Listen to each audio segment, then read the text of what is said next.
Alright, so first off, we'll be covering DNA replication. DNA replication is semi-conservative, meaning that this process takes us from one starting molecule to two daughter molecules, with each newly formed double helix containing one new and one old strand.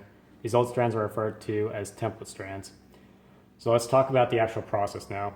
Replication always starts at specific locations in the DNA, which are called origins of replication and are recognized by their sequence. Specialized proteins known as topoisomerase and helicase recognize the origin, bind to the site, and open up the DNA. As the DNA opens, two Y-shaped structures called replication forks are formed, together making up what's called a replication bubble. Helicase's job is to move the replication forks forward by unwinding the DNA, breaking the hydrogen bonds between the nitrogenous base pairs. So if we think of the molecular structure of a DNA double helix, you have the ladder sort of like structure where the sides are made of a phosphate like backbone, and then in the center you have where two base pairs meet and create a hydrogen bond. This bond's a really strong bond, so the helicase has a task of breaking it. And in order to ensure that these bonds don't come back together after helicase does break them, we have something called single strand binding proteins that coat the separate strands of DNA near a replication fork, keeping them from coming back together into a double helix. Next, we'll talk about DNA polymerase, which can only add nucleotides to 3' end of an existing DNA strand. So here we have our 5' end of the template strand, 3', 3', 5'. And basically, we were trying to find out how DNA polymerase adds the first nucleotide at our replication fork. It does so through the use of an enzyme called primase. So primase basically bonds to the 3' end of a template strand, and it basically manufactures something known as an RNA primer, which essentially starts the nucleotide sequence for the new DNA strand. So you have your DNA polymerase that basically goes through and will create or bind base pairs to the original template strand, and we'll have basically an anti-parallel strand that is a copy of this, with some rare exceptions where it would. Polymerases can only make DNA in the 5' to 3' direction in reference to the actual new strand that's being created. And a DNA double helix is always anti-parallel. In other words, one strand runs the 5' to 3' direction while the other runs 3' to 5'. This makes it necessary for the two strands, which are also anti-parallel to the templates, to be made in slightly different ways. The easy strand, which is known as the leading strand, runs 5 to 3 towards the replication fork.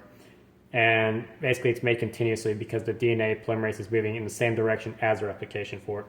So as the replication fork expands towards this direction, the DNA polymerase is growing in the same direction, creating and adding on more DNA. And the other new strand, which runs 5' to 3' away from the replication fork, is the trickier one. The strand is made from fragments because as the fork moves forward, the DNA polymerase must come off and reattach it to newly exposed DNA. So down here, let's say we have our primase and our RNA primer.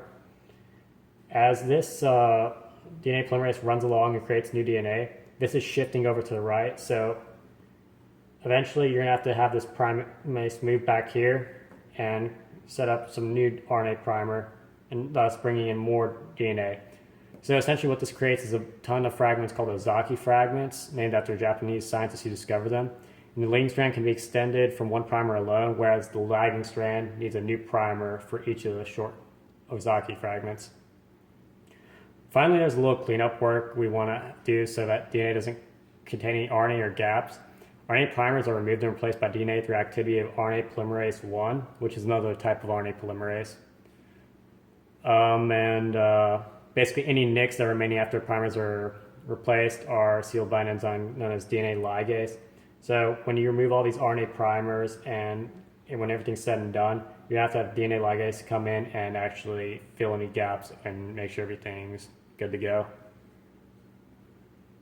And the last thing that's important to mention is that while this model was of a prokaryotic cells sense of DNA and replication, eukaryotic chromosomes, which are linear as opposed to circular, because of the way the lagging strand is made, some DNA is lost from the ends of the linear chromosomes.